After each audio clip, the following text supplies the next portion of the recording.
Hey, everybody, welcome to episode 444 of our Tick Bootcamp podcast. We're here today with Liz Kinnart, who is the founder of Bloom Holistic Health and Fitness. She helps a lot of Lyme patients, but she has a really cool background. She has a master's degree in exercise science and physiology. She focuses on things like strength training and lifestyle and using things that are simple and easy that are in your control to help you optimize your ability to recover from Lyme disease. So I'm really excited to have you here today, and I can't thank you enough for joining our Tick Bootcamp podcast. Yeah, I'm really excited to be here too. So thank you for having me. So, Liz, before we get into your experience with Lyme disease and how you use that to transform into this business to now give back to the community, let's talk about what your life was like as a child before you ever got sick. Sure. So I am a native of the Upper Peninsula of Michigan. So I grew up, around a lot of wooded areas. I'm a very active individual. I was very active as a kid, always playing outside. And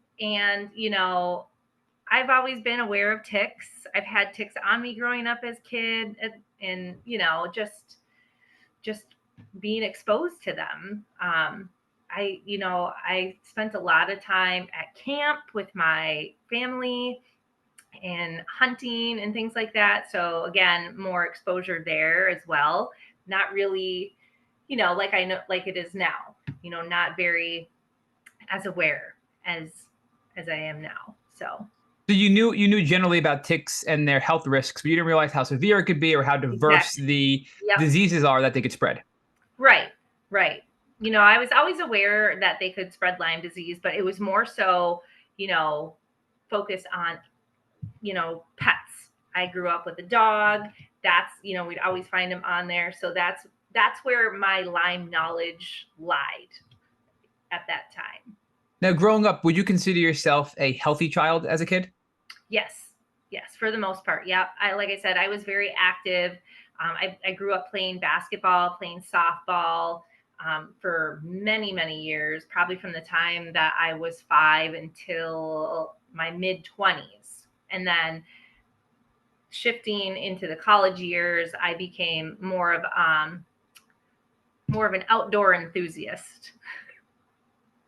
So before your 20s, when you were a kid, do you ever recall being bit by a tick, like pulling a tick off you or seeing a tick biting you or anything like that? There was one specific time we were camping and I was actually swimming and I had a giant tick on my neck that I had to have pulled off. And that is really the one and only instance that I can actually recall because I was terrified. I was terrified. But I mean, I've had them on me where I've brushed them off, never attached. But that one specific moment, that's the only one that I can truly recall. So you mentioned when you got into your 20s, you became even more of an outdoor enthusiast. So what did that mean? What was that transition in your life? So, I guess talk to us. Were you in college? Were you Yep. working? And what was that transition from being more of a, outdoor person? So after I graduated high school, I decided to opt out of playing college sports. I wanted to really focus on my studies. And so I stayed in the UP and I went to school at Northern Michigan University in Marquette, Michigan.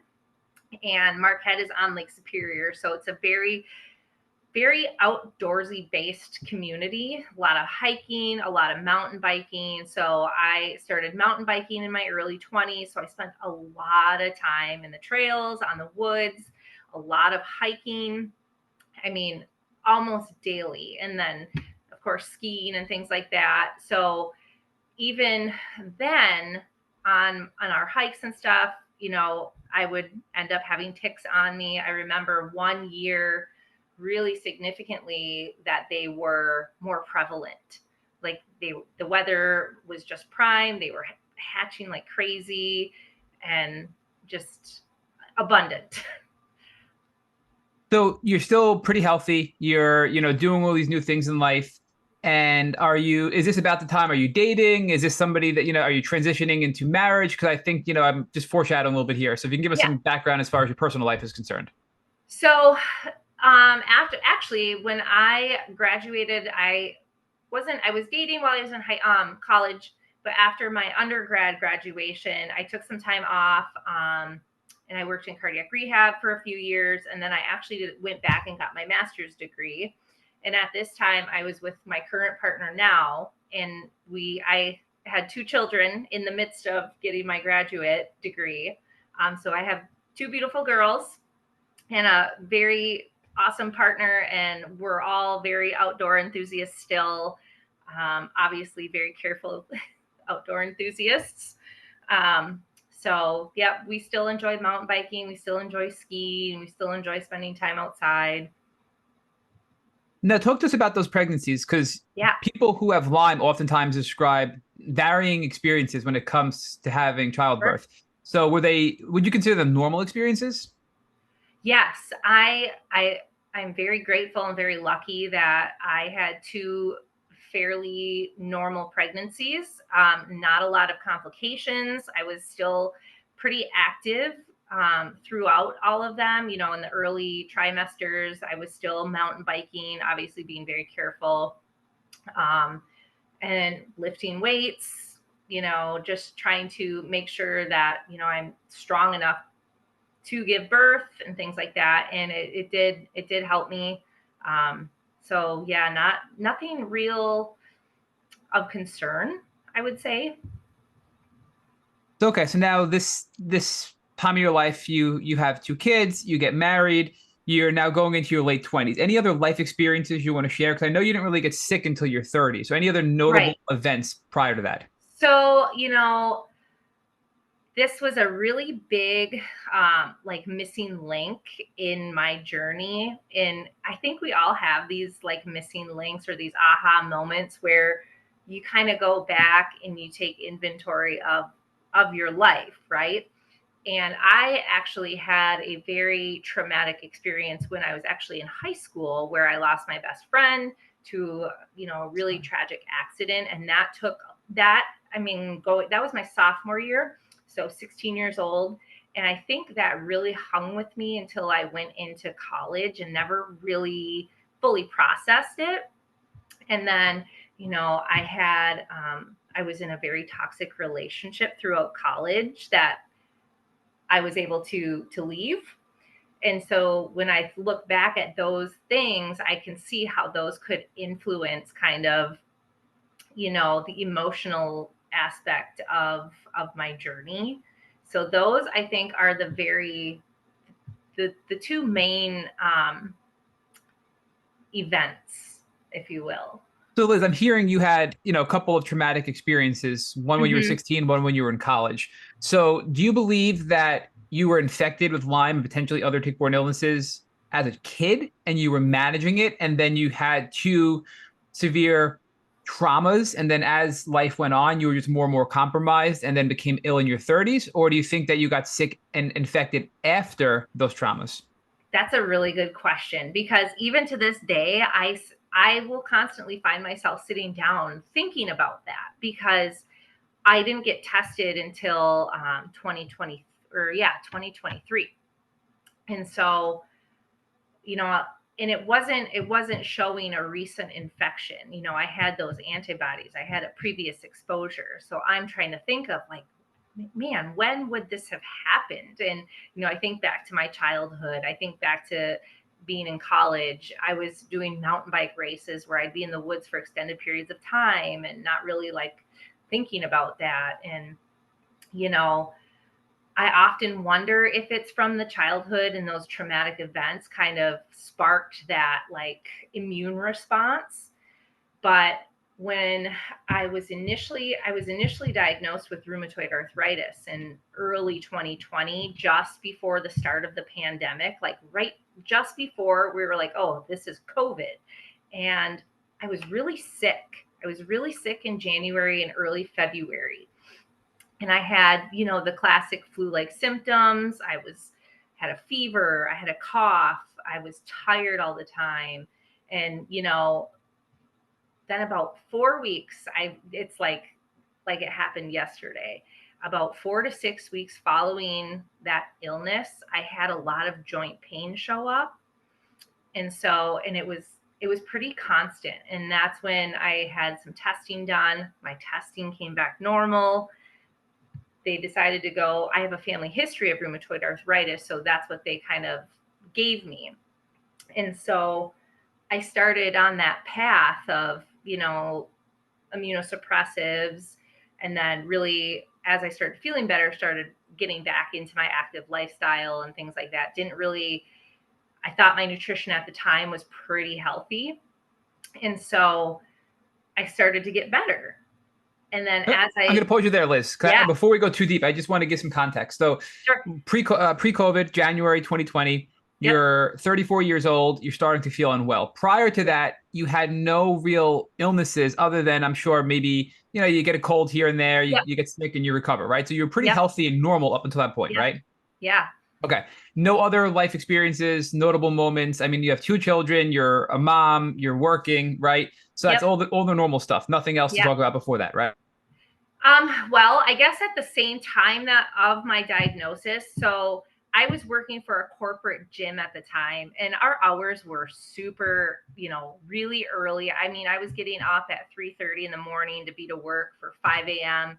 I'd work like till 1 or 2, come home, do the mom thing, not getting a ton of sleep. I was under a little bit of like chronic stress at that point, and I, didn't really correlate how that stuff was kind of allowing my immune system to just kind of welcome potential Lyme disease to just kind of wreak havoc.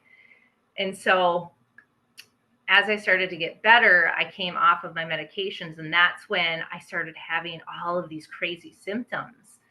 And I was having, hand tingling and numbness, neuropathy. I was having really severe muscle pain. Not like your typical muscle soreness from lifting weights. I mean, from nothing, just you couldn't touch me because it hurt so bad. Joint pain, very stiff neck, very dizzy. I was having night sweats and stuff like that. So all of these things kind of prompted me to start researching Lyme, because I would talk to people and that's when they would say, that sounds a lot like Lyme.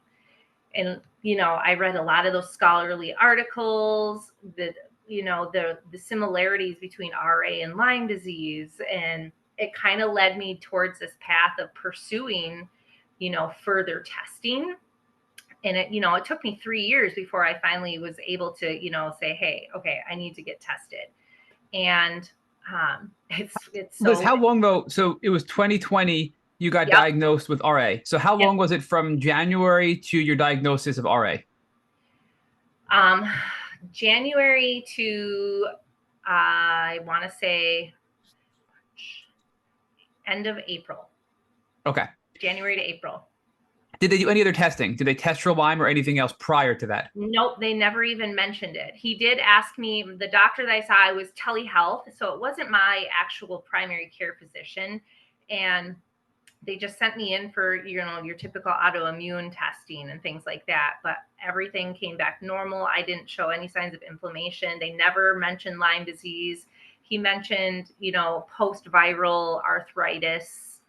But, given how they decide with their approach, I was okay.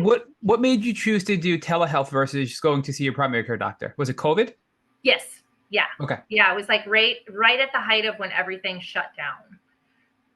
Do you think, looking back, because it was a really scary time, you're sick, people are dying from COVID, and then you think, well, if I'm sick and I don't know what's wrong with me and I have RA, am I immune compromised? And am I going to be one of the vulnerable risk people that could potentially die from it? I mean, was that a fear of yours? Do you think that contributed to your health or no? I think in a sense, I don't think it was like of a deep concern, just given the fact of how I was feeling. I wasn't feeling terrible, but I knew that I was healthy enough to be able to get through it. And honestly, when I was sick in January and February, it very well could have been COVID before we really knew that it was COVID. So yeah, I was thinking that too, Liz, right? How many people, so especially we had her on this podcast when COVID was way more prevalent, that they said they got COVID and they never recovered. And then it turned out they had active Lyme in their system because they had Lyme in their body that they were managing. They got COVID. It destroyed their immune system in their body. And then Lyme flourished and they couldn't get it under control. So I wonder if that was what happened. Yeah. Yeah. And I've actually, I've been seeing a lot of people who have had COVID and they're getting all these crazy, symptoms and diagnoses like POTS and, fibromyalgia and all different kinds of things. And it often makes me wonder if maybe there's some hidden Lyme in there or, EBV or whatever, So I'm going to take you down a sidebar here because yeah. our last podcast guest that Rich interviewed last night with one of our former guests, Claudia. She offline, she asked me, "Hey, yeah, we all hopped on and we're talking offline," and she said, "Hey, do you think there's a benefit to even caring if we can fully eradicate the Lyme bacteria? And do you think A, there's a benefit, and B, do you think it's possible now with current medicine?" And my argument was, hey, frankly, I don't know if it can be fully eradicated. Like, do I still have it in Right. my body? Probably, but I know Hmm. that I'm healthy enough to manage Lyme in my body because of everything that I've done. And as long as I continue to have that toolbox of tools and know Yep. what I can do to keep myself healthy, I'm not worried about it. I'm not afraid of it, Right. right? But Right. then the other argument was, and she kept pushing me. We had a really fun debate, and she kept Yeah. pushing me, and I said, "Hey, but is there a benefit to being able to fully eradicate it? Sure, right?" And then Yeah. Rich jumped in, and him and I were debating it too because the thing is, if we can fully eradicate Lyme, then it's one less thing putting our bodies under stress, right? Sure. So Absolutely. it's that whole idea of, can I reduce the microbial burden in my body for things that are making me more weak and more vulnerable? And if so, maybe I wouldn't have had that extreme reaction that I had when I got sick with chronic Lyme, which is really many things making you sick, right? Yes, So absolutely. it makes me wonder, like, if we knew that you had Lyme, Yeah. Liz as a young child, and it was Yes. addressed and treated in a proper way, would you have gotten as sick as you did when you likely got COVID in early 2020, and then you were sick Right. for several years and got even worse because you didn't know what was going on? Maybe that could have Right. been avoided, which is strengthening my argument that, yeah, there's a benefit to eradicate it, but we can't stress ourselves out about it because we simply don't know yet with current medicine and science, I Right. believe, right? So, I mean, what are your thoughts on that? Exactly. I agree with you. I feel like, and I talk about this all the time. And, obviously, when we know better, we can do better. The more informed we are, the better understanding we have of it. And, I really try to stress the lifestyle side of things because I feel like the stronger we are as a host, the stronger that our bodies are able to fight off as much of this infection as we can. Unfortunately, we've got co-infections involved and things like that. So there's all those different factors that are at play. But the stronger that we are and the stronger that we can support our body, I feel like, we have a better chance at not eradicating it, but, not letting it affect us as deeply as it could. Yep. And like you said, you can't really stress about it. And that was a big turning point in my journey, was not trying to worry and focus so much on that part of things because I have it, right? So now what am I going to do to make sure that I can keep myself as strong and as healthy as possible going forward so that it doesn't continue to get worse every time I get a cold or every time, something stirs it up. You know what I mean? Yep. And I would argue, depending on, some people listening and some Lyme patients Hmm. experience this fear. It's almost like PTSD where you Yeah. get so sick and then something happens and you think, oh no, the Lyme is back. I'm going to go back to where I Right. was. And that nervous system dysregulation when you're Oh, yeah. tipping yourselves into fight or flight is so bad for your health. So that fear, I'd argue, of a reactivation is worse than the actual persistence of the bacteria in Absolutely. minimal loads if you can approach it with, I'm healthy, I have the tools, and it's not going to make me sick, right? So it's Right. balancing out priorities and Yep. severities and trying to approach it the right way, right? I think it's not as cut and dry as we'd like. Right. Yeah, I agree with you fully there. I mean, I think a lot of things can stem more from the fear of it, and that mental aspect that we tend to overtakes us because this is something that's totally rocked our world and it's hard to get out of our own heads a lot of the time. And I think I've said it before too, that the mental and the mindset part of things is probably going to be the most challenging for people when they first start trying to heal, if you will, or to take those Yep. first steps, because it's scary. I mean, it was really scary for me at the beginning. You know, I always thought like, what is this going to do to me long term? And then I knew I had to get away from that because I was just going to make myself miserable. Yep. But let me push you further. We're going to get back more. We're going to get back on Yeah. track to your story, right? But I want to ask you another question because you mentioned that fear of what is this going to do to me long term? What is my Yeah. life going to be like in 5 years? I'm getting Right. worse. Right. I'm plateauing. I'm not getting back to where I was. We've all been there and have those fears. How did you overcome those fears? And what advice now, looking back, would you give your younger self to say it's okay? Tips, tricks, breathing exercises. You know, it could be herbs, it could be medication, it could be tricks, brain pattern tricks, anything. What kind of advice would you give yourself and everybody listening to this podcast? You know, first and foremost, you've got to take it like one day at a time. It's literally, minute by minute, because it's, things can change in an instance as far as how you're feeling. But I think working on, the mindset part of things, and, finding practices that are going to allow you to start feeling safe in your body. And again, it kind of leans on that lifestyle stuff. You've got to kind of take that inventory of your health, right? Sit down and really get honest with, what was your life like leading up to the time that you got sick, and see where you can make those adjustments. So for me, that didn't happen until a year into my treatment. And when I finally sat down, I was like, okay, something's not working. We need to figure this out. And then once I started to piece all the puzzle pieces together, everything kind of started falling into place. My treatment started to work, more effectively. I started to have less stress. I think, breathing exercises for me were a big one, not just because of the mindfulness aspect of things, but just how important our breath is for our overall health, and how, important a role it plays. And it just allows us to be very intentional. We have to be very intentional with what we do every single day. So Liz, I'm going to push even harder now. So Okay. I agree. And I'm going to ask you if you can, because people always ask, what are some low cost, no cost things I can do? Because treatment is expensive and it's hard, Yeah. right? Yep. And what you're describing is a free tool. So Yeah. can you like walk us through an exercise, a breathing exercise that helped calm down your nervous system Mm-hmm. and not worry about the future and not worry about I'm never going to get better, because those things can be paralyzing. And for me, I was paralyzed for years and Sure. afraid to even try treatment out of the fear that the treatment might make me worse, not better, Right. which stalled me for years, right? So Yeah. people that are in that kind of a situation, or even early on, just diagnosed and thinking, am I ever going to get better? What can they do? Walk us through a breathing exercise that they can do to kind of help them just feel a little bit of peace and calm.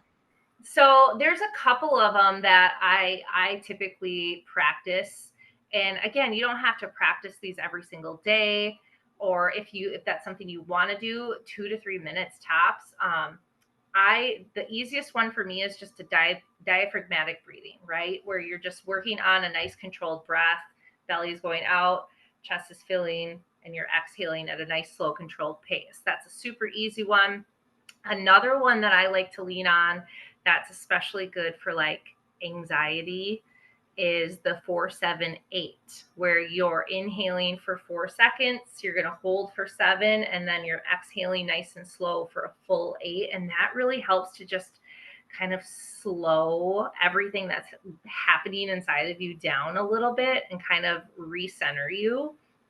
And you might feel like this sense of calmness come over you. I know a couple of my clients have done similar exercises like that I've given them, and they've really felt that calm feeling come over them. Another easy one they could do is just like a hand trace with their hand, where they're going to inhale as it goes up the thumb, exhale as it goes down, inhale as you go up, exhale as you go down, just kind of like a finger tracing, and just kind of do that cycle 5 or 6 times, and just until they feel like they've done what they've needed to do to calm themselves down. So the first one is just basically putting your hand on your chest, slow breath in, slow breath out, right? Just to kind of, Yep. sometimes when we get Just, nervous, we breathe really rapidly or yes. shallow. So it's just Yep. resetting your breathing by holding your chest and just breathing slowly in and slowly out, right? Very Yep. simple. Yep. The other one was 4 seconds breathing in, 7 seconds hold it, and eight Yep. seconds breathing out. And you Yep. repeat that, and you'll eventually feel a little bit calmer, right? Yes. The third one, we haven't heard much on this podcast, is you trace your finger. So I'm doing Yeah. it, and you take your finger, and if you're watching You on just YouTube, kind you'll of see place your this. finger Yep. as you go up. You're going to inhale and then exhale. Inhale, exhale, inhale, exhale, and you slowly do that, and you just do Yep. it on your fingers back and forth. And Yep. what is the idea behind actually tracing it? Like, what's the movement and the touch? Is that supposed to distract your brain? Is there, do you know I, anything deeper as to why that works? I'm just curious. I think it's like you said, it is a little bit of a distraction from whatever you've got kind of ruminating in your head, but it also brings a little bit more intention because then you're focusing on what your breath should feel like and when it should feel, that inhale and when you should feel that exhale. I've actually had a client tell me that they've always done a certain, there's certain other ways that you can do that with the box breathing or triangle breathing, and they've never traced it before. And when they've traced it, they've actually felt the calmness more than when they weren't tracing it. Interesting. Yeah. So, it makes me think about, then we're going to go back after this, but it makes me think about like when, if you're outside in nature and you're looking around, and it's kind Yeah. of like that rapid eye movement, right? A thing Yeah. where if you're looking around in beautiful nature and you're looking over there at the trees and over here, that eye movement actually regulates your nervous system, Yeah. right? Because you're looking all Yep. around. So I Yep. wonder if you're doing that and you're watching your finger and you're moving your eyes, is that eye movement plus the touch plus a distraction, is it a multifaceted benefit, right? So it's really interesting to Yeah. hear these It's kind of kind of things. like Think about it, like eye stretching in a sense, like when Yes. you look side to side and you're stretching your eyes, and yeah. Yep. So back to your story now, though, because I don't lose track of that. So you were 2020. You're about March, April. COVID's there. You get an arthritis diagnosis from a telehealth doctor, and they give you immunosuppressants. Do you recall what immunosuppressant drugs you were prescribed? I was put on self-advocacy just because my symptoms were very mild at the time. I didn't have your typical joint swelling. It was a lot of just tenderness and kind of stiffness in the mornings. And then, I was on that probably at the max dose for about a year. And then, like I said, I felt better, started taking, making some changes, started feeling better to the point where I was kind of weaning myself off. And that's when all of those symptoms started coming up. Right. And all these different symptoms, like neurological symptoms that I had never had before, more musculoskeletal symptoms.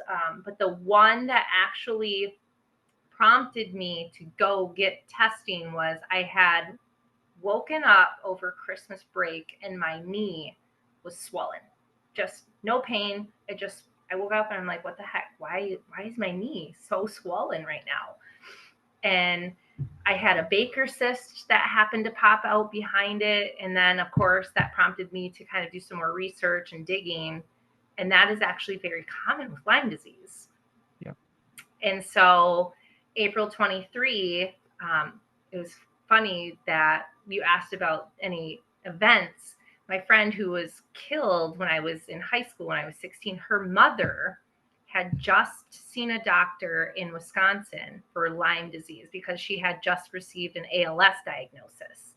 Goodness. So I was able to get that information and went and sought out this Lyme literate doctor in Wisconsin, had my testing done, and everything came back in about a month.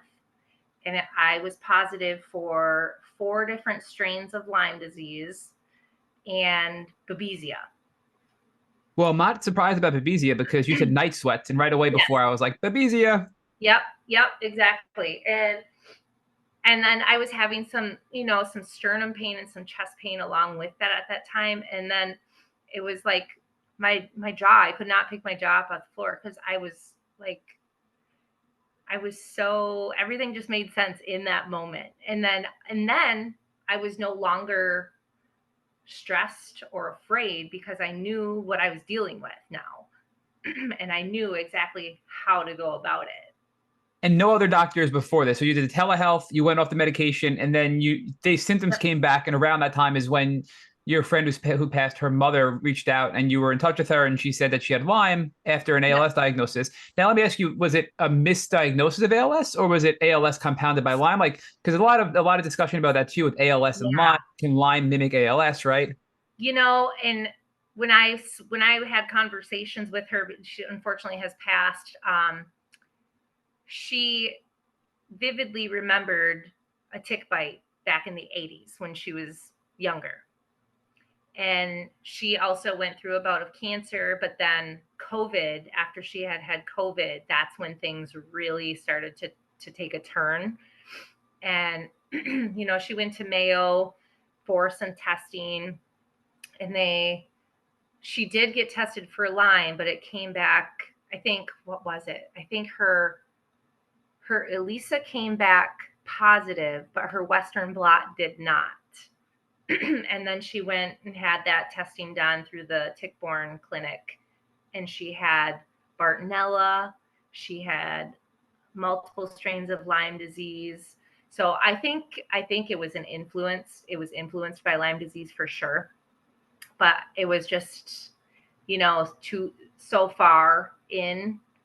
Some people do really well and can turn things around, and it's kind of a shot in the dark just to try it and see what happens. But So walk us through, Liz, what was going on personally? You have two kids, you're a mom, you're Mhm. working, and you have a husband, and now you're really sick again, and you get your Lyme diagnosis. So around this time, like, was your husband pressuring you to get medical assistance earlier, right? Like, or were you guys just like totally thinking like, hey, this is just arthritis? Like, where are your heads at personally with your you family? know, I was very skeptical about the arthritis diagnosis initially, and he was very supportive of what my thoughts were, because he doesn't really understand the autoimmune world and things, especially Lyme disease. But we would keep looking for research, and I talk with him about different symptoms that I'm having, and we just thought it was best that I probably go and have some additional testing done just to make sure that things don't get worse. And so, Now we're looking a little over a year ago, so about yeah, more now, April of 2023, you're diagnosed with Lyme disease, four strains, and Babesia. yep. So, what is your plan? Are you now treating with the doctor that diagnosed you, and what's your plan forward from here? So right after I got my results back, we started some antibiotics. And I think it was doxycycline initially. And I think I was on those for about 4 weeks. And then on that fifth week when I started it, I felt like I was dying. And I actually felt really like the worst I had felt in the last 3 years prior. And so we ended up discontinuing that, and we started an herbal route. And, I bought the books, read through the books, and kind of talked with my Lyme doctor, kind of some thoughts that I was having. And we ended up doing cryptolepis simply because that one was such a effective heavy hitter for both Lyme and Babesia. And I kid you not, within a week, I felt like a new person. And so I continued that probably until the fall. And then the knee issues were still, like, my knee was still, having the swelling. I think, I went to my ortho and was trying to explain to him kind of what was going on. And so we tried to add in a couple of other herbals in there. I believe Banderol and Cemento were two of them that helped. I did try another round of antibiotics just to see if it would do anything for my knees, and it wasn't making much of a change. But I was still feeling really good on the herbals. So that brought me to January of this year.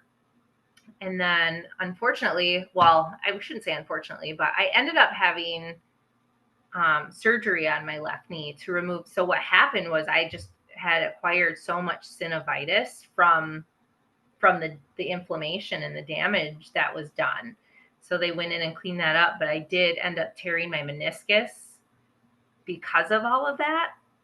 And so once that was done with, I was off of all treatment for most of the summer, and I felt really good. And then this fall, I had issues with my right knee. And when I was trying to advocate for some treatment for that through my ortho, it kind of flared a lot of stuff up. So right now I'm currently back on my cryptolepis, and it's doing wonders for me. So cryptolepis, I have a turmeric supplement kind of helping target the inflammation that I've been dealing with. But other than that, that's really, as far as treatments or medications or supplement wise, that's about it. The rest of it has really been lifestyle changes. So before we get to lifestyle, just want to ask a few questions. Were there any other herbs before any other herbs besides cryptolepis, banderol, and cemento, and obviously the turmeric supplement that you were on? Anything else that you were doing herbally speaking? Oh, so I don't know if you're familiar with, there's an herbal tincture called the Tick Formula.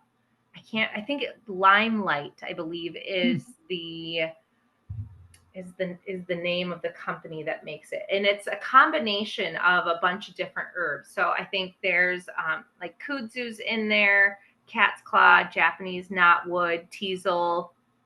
And I think I started that simply because with the different strains that I had, so I studied the strains that I had, and even down to the proteins, because a couple of those that I have are a little more inflammatory than others. And so these certain herbs targeted almost each specific strain that I had.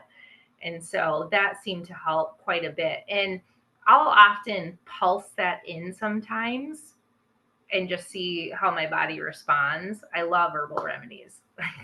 So a couple terms that I want to define. When you say pulse in that herbal remedy, what does that mean when you pulse that into your cryptolepis and your turmeric and everything? Yeah, so I'll take it for a couple weeks and then kind of stop for a couple weeks and then kind of go back on for a couple weeks and just kind of see what happens with that. I love the idea of herbals just because, they work with the body's natural healing response. And, with the antibiotic route, I often, worry for people that deal with the chronic stage of things that they create other issues for them long term. And so they may work for some people. It didn't work for me. And that doesn't mean you shouldn't be open-minded to try it, because I know some people, like, I was 3 years out, which I still kind of consider an early catch, so there was a chance that they could have worked. But yeah, agreed. Right. So now I want to go back again because you got yourself in a pretty good place. Yeah. And this is now last year. I'm going to go back to last year. By the end of the year and in January, you were off everything, but you had some knee problems, and that's when things flared up again. But you got yourself in a good place. You had these knee problems, and then after the knee surgery, you had some flare-ups with other symptoms, and you kind of went back into your routine. And we're going to get to the lifestyle stuff as well. But what's interesting is many times we see on this podcast, people will get themselves better and they then go back to their old lifestyle choices, and I'm not sure that you did that. We'll talk about that in a little bit about your lifestyle choices, or they just stop doing the things that were supportive and they backstep a little bit. And the important note here is they're not going back to where they were when they were at their worst. And that's always been my fear in a lot of people, right? Hey, if I backslide, am I going to go back to, bedbound? No. I mean, I've had some backslides and that's not the case, right? But we need to recognize that we can't just say, oh, I'm better now and I'm doing the things that I wanted to do. So I'm just going to stop everything. I'm going to stop all my things. I'm not going to sleep as well. I'm going to let my diet go a little bit. I'm not going to take, anti-inflammatory supplements like turmeric. And I'm just going to go back to being the way I was, because you're becoming more vulnerable again and you're setting yourself up for another stressor to make you sick. Right. So I wonder, is that something you think possibly you did? And if not, that's okay. I just wonder, absolutely. So, like I said, as I was advocating for this right knee to have that synovitis cleaned up, we knew it was in there and it was bad. And that brought on a lot of stress. Stress is a giant trigger for me. And that's the one thing that I worked so hard at reducing and being able to manage over the pandemic and, these last 3 years. And advocating is hard, and, trying to explain, what's happening with Lyme disease, because, oftentimes it's not recognized very much. And I spent much of my time in that ortho office being told that it wasn't Lyme disease, even after my lab result or my test results were positive. And so they were very resistant to me. And it was, it took me a month to actually have them agree to doing this 30-minute surgery to clean up the inflammation and the damaged tissue in my knee. And that's, it set off a whole, symptoms I hadn't had ever.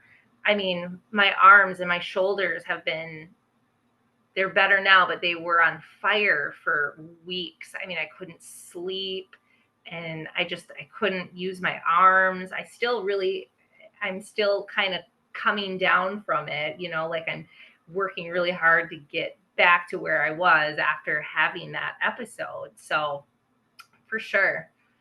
Yep. So, you went off all your herbs, you were stressed, and then you had surgery, and surgery is physical trauma, right? Yes. So you're having physical trauma to your body and all those other things. And that was enough to put you over the edge. But you now had a toolbox, right? Yeah. You knew what to do. You had your turmeric supplement, you had your cryptolepis, you had your lifestyle changes, which we still haven't talked about the lifestyle piece yet, but you did all these things and you brought it back pretty quickly, and you got yourself, better more quickly than you did the last time, and it wasn't as bad as it was before. So that to me is a really important message that, if we do have a setback, we can overcome that as well, and we can get ourselves back to a place of health, right? So that's important.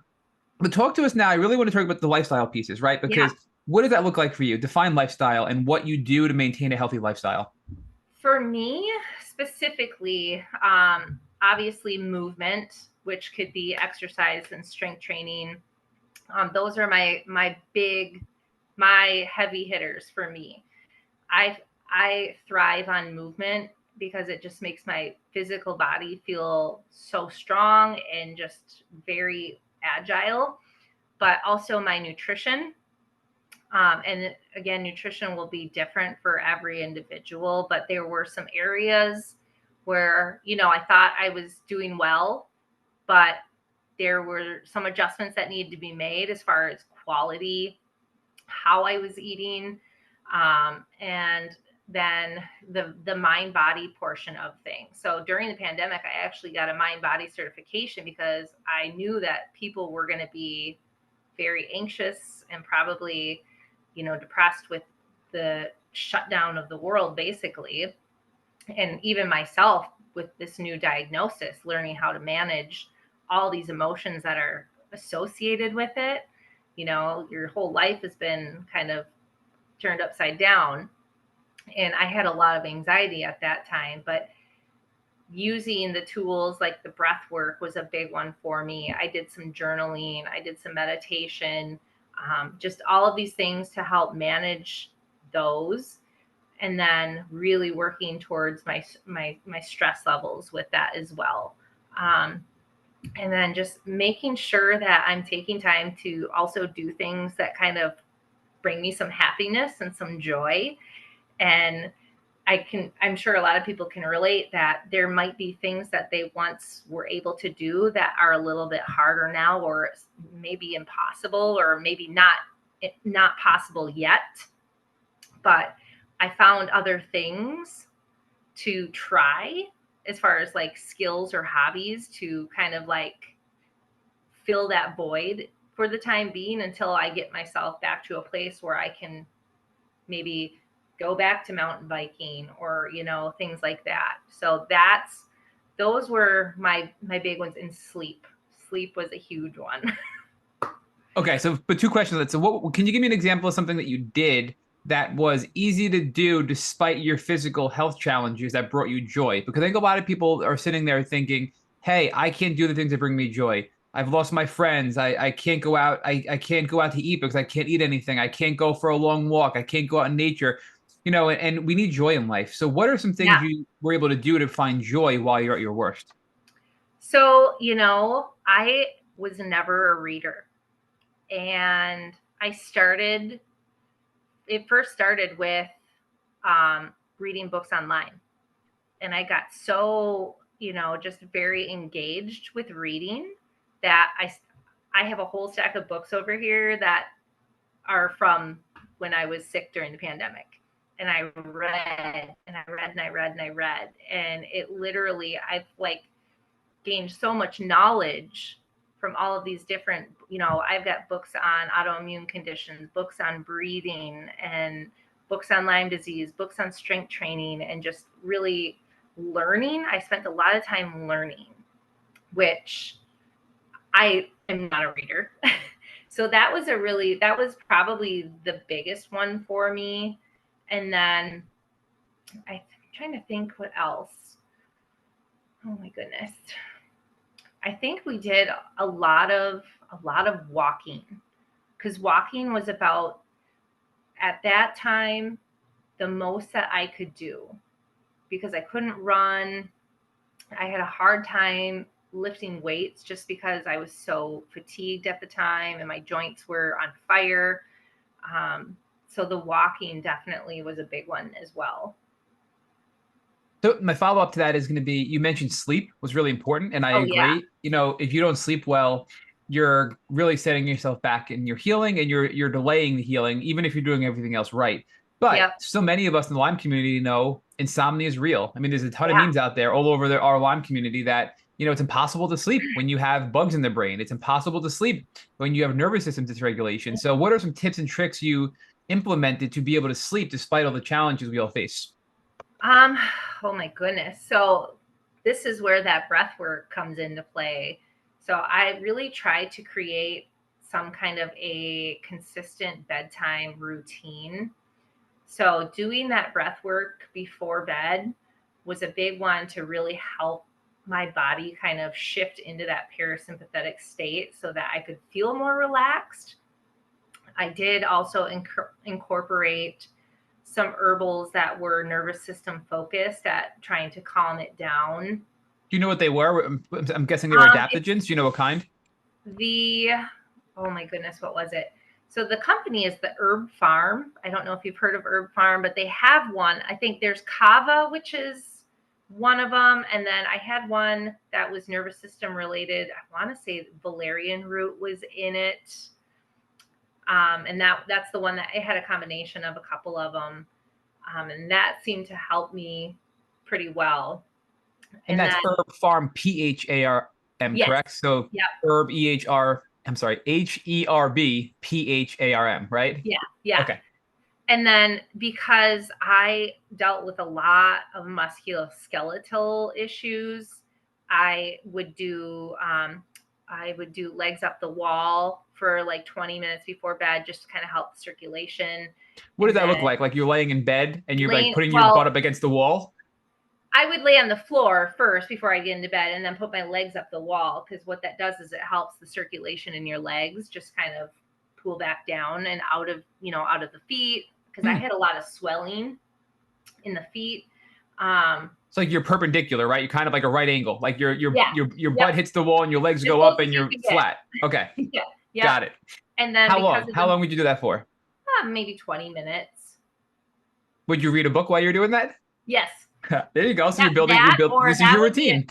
You can have it stacked. You can do that while meditating or doing breath work. Often I would do breath work.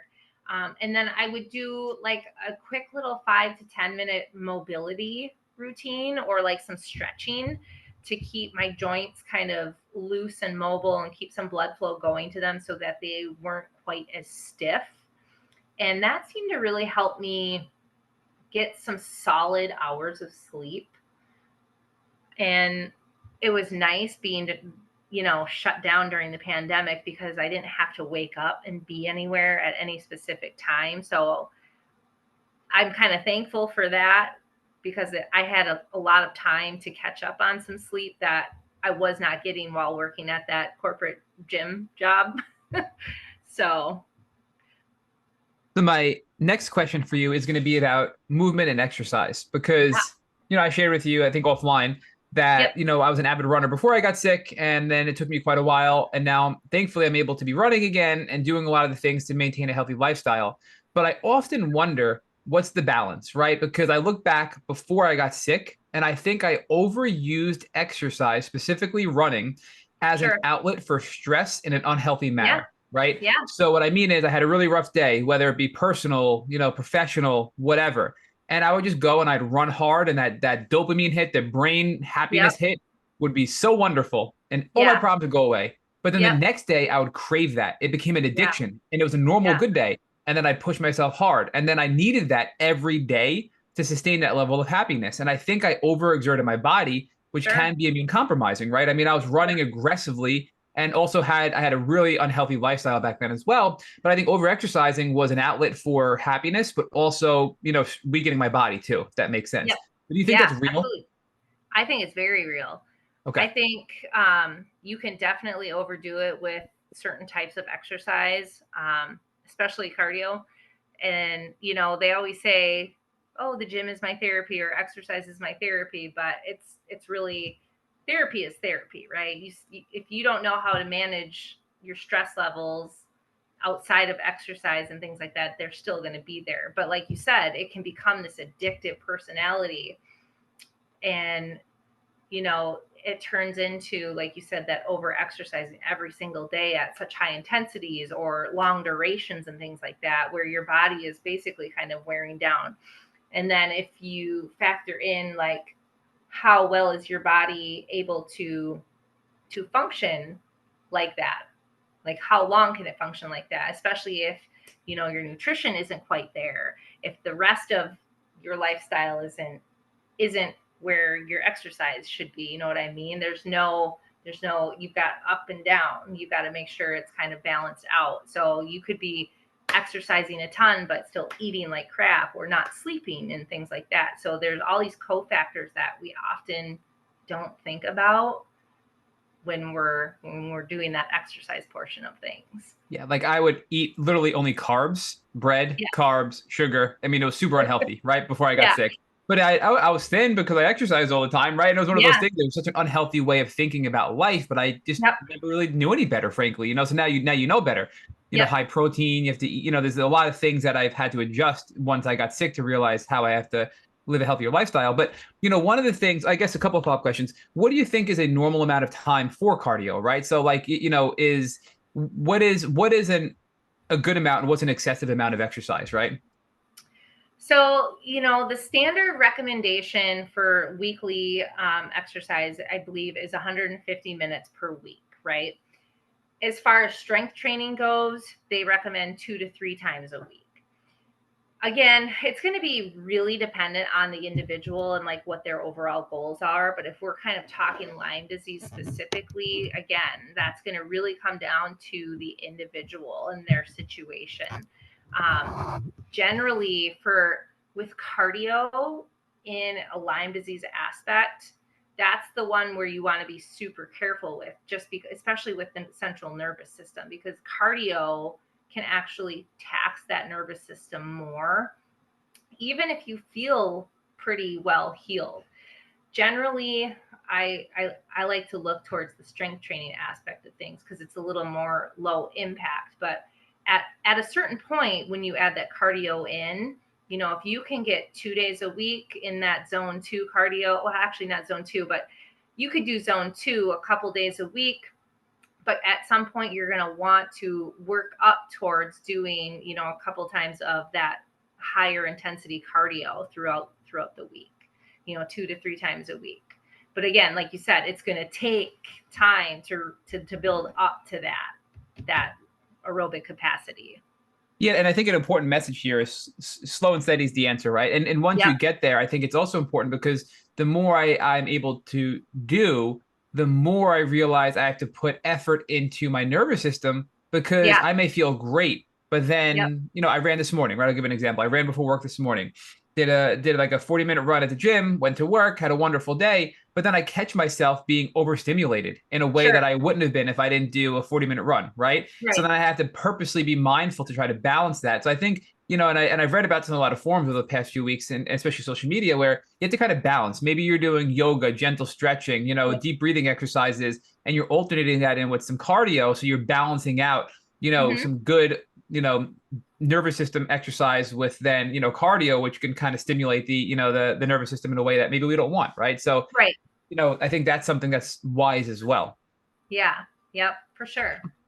So, any other exercise tips? Because I think that's a really important tip, because we have people all over the spectrum, right? People that are Yeah. bedbound, and there's still things for them. We've talked about to other people where you can just literally move your feet back and forth, right? You can sit Yeah. there and move your arms like this, Just right? You can arms. Yep. literally and start there, and then try to go walk, and then try to walk a house, two houses, three houses, right? Hmm. So the spectrum is so diverse of where people are at in their healing journey. But any other general tips for people when it comes to movement and exercise in the Lyme community?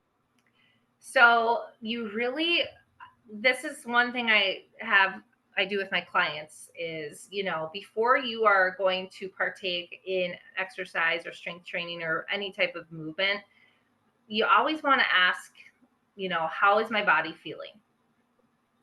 Did I get plenty of sleep? How was my sleep like the night before?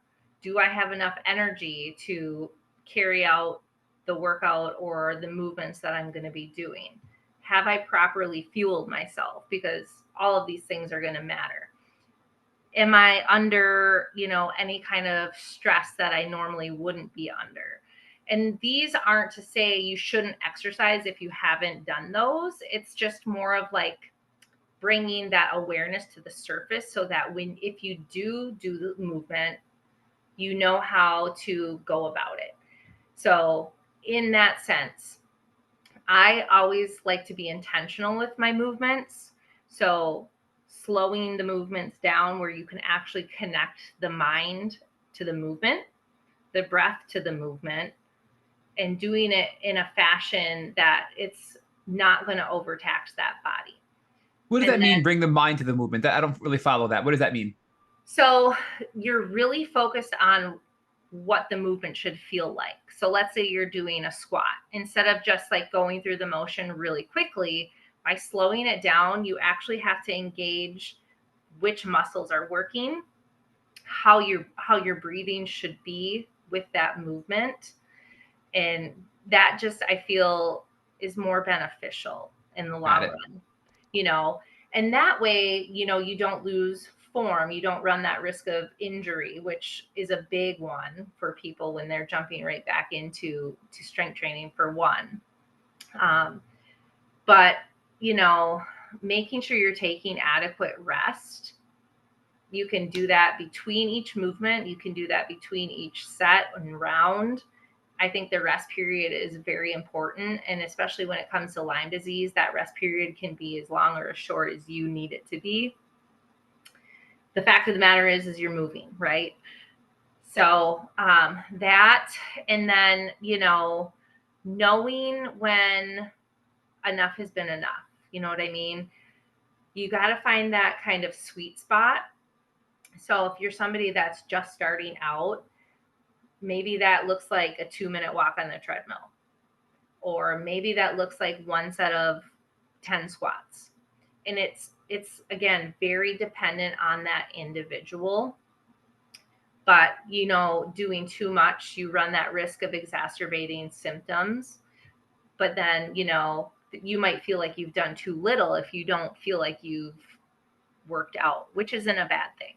Because if you did what feels like too little, then going forward, maybe you do a second set of something, or you add a couple minutes onto that walk, or like you said, walk one house and then the next house.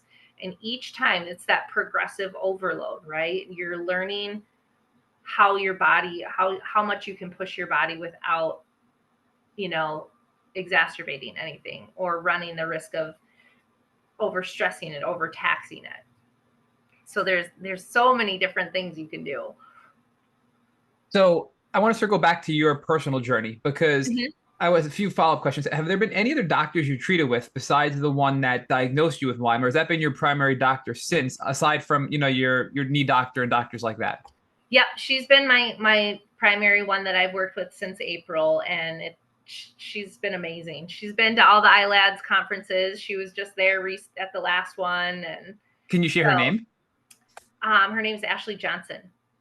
Excellent. Yeah. So the other questions I have are, right now you're back and you're on some herbs and you're doing better. Now, how is your other knee? Because you mentioned that your other knee was flaring up after the surgery, right, more recently. So how are you feeling today? So I've been going to physical therapy now for a couple weeks, and we've been able to kind of jump right into the strength training aspect of things. So my right knee, I just had surgery on in November, and that is actually doing really well. Obviously, there's still a little tenderness because it's still healing. The left knee, I had done back in April, and I feel like it just decided to swell up out of sympathy for the right knee, which that's a very common thing when one knee is irritated, that the other one will do the same thing. But I don't have pain with it. Like I said, I usually will go in and they'll drain the fluid off of it, and then it'll be pretty good to go. So I can't complain. I can move. I can stay active and work with it and do what I can. All right, so I do want to ask now specifically because we Mhm. mentioned early on that you are now running Bloom Holistic Health and Fitness. Yes. So how was that created, and what are you doing in that business to help people? So that's actually, it's been a kind of a dream of mine to have my own business. And it's funny because during the pandemic, I didn't know what going back to work was going to look like or when we were going to be going back to work. So I thought, I'm going to have a plan B in case something happens, or maybe we don't go back and I need to do something for my family and I. And so going back to work brought a lot of anxiety because things were definitely going to be different than they were when I was there, especially income wise. And so I decided I'm going to take this leap of faith. I'm going to start this business. And it started out, more towards people with autoimmune conditions. And I specialize in people with chronic disease. I have pretty much since I graduated, but I wanted to really emphasize that autoimmune population. And then, of course, when Lyme disease happened, I wanted to include that population as well because I feel like it's so needed in that population. And I've seen just how difficult it is for people to get back to the lifestyle that they desire, the movement that they used to do, the exercising that they used to do, and even just their quality of life and being able to, have the energy to complete their daily tasks and things like that. And it also allowed me the opportunity to heal as well because I'm able to do this virtually online and connect with so many people. And like I said earlier, I'm working with a couple of Lyme patients right now, and I I'm just I feel so rewarded every time I meet with them and to hear how they're managing their Lyme better and the things that they're doing now that they weren't doing months ago, and to see the steady progress, which is the huge thing. So, So, Liz, if people want to learn more about you or yeah, look up your website or your social media to see how they can either A, just learn more about you, yeah. or B, how to work with you through Bloom Holistic Health and Fitness, where can they go? So you can find me on Instagram. My handle is In Good Health Liz, or my website is bloomhhf.godaddysites.com. You can find that right in the link to on Instagram. I am also on TikTok under the same handle, In Good Health Liz. But those are really just in Facebook as well. But those are really the three outlets right there. And we're going to drop links in the show notes to all of your resources as well. So if people want to look in the show notes, they'll see that.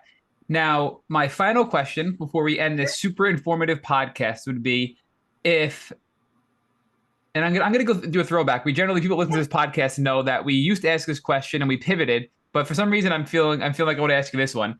If your husband walked in right after this podcast concluded and said to you, Liz, I just found a tick biting me on my leg, what would you tell him to do? You know, what I would tell him to do right away is obviously we want to remove that, right? And we want to make sure we do it safely without pulling and ripping that head off, because we don't want any more of that saliva getting into his bloodstream.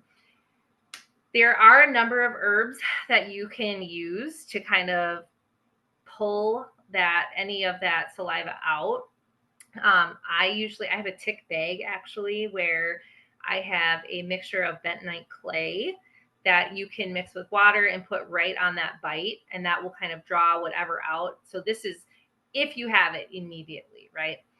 I've had a number of people come to me that have had immediate tick bites, and I've told them, first thing that I would do personally is get in contact with my primary.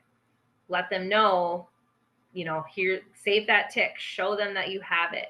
You may not have a rash, but you've seen the tick and what they can do. Generally, what I've heard is if you've been bit and you have the tick, they can start you on antibiotics right away. Obviously, the quicker that you can catch it and manage it, the better. But obviously, there are different routes you can take outside of it when it initially happens if you don't have access to that right away. And that's, using herbs. I want to say, is it astragalus is one of them that you can take just to support that immune system. Keep an eye on symptoms over the next, couple of weeks, but try to get in within a healthy timeline, because if you get tested too soon, it's going to come back most likely negative, but you also don't want to wait too long. And I want to say that timeline is like within 4 weeks. So, yeah. Well, I'm glad I asked you that question, Liz, because that was an awesome answer. So I can't thank you enough for joining our Tick Bootcamp podcast. I know you have a family and children and a business, so I know time is finite, and we can't thank you enough for coming on to help other people and share what you've been through to help them through their journey. So again, thank you so much, Liz. Thank you so much for having me.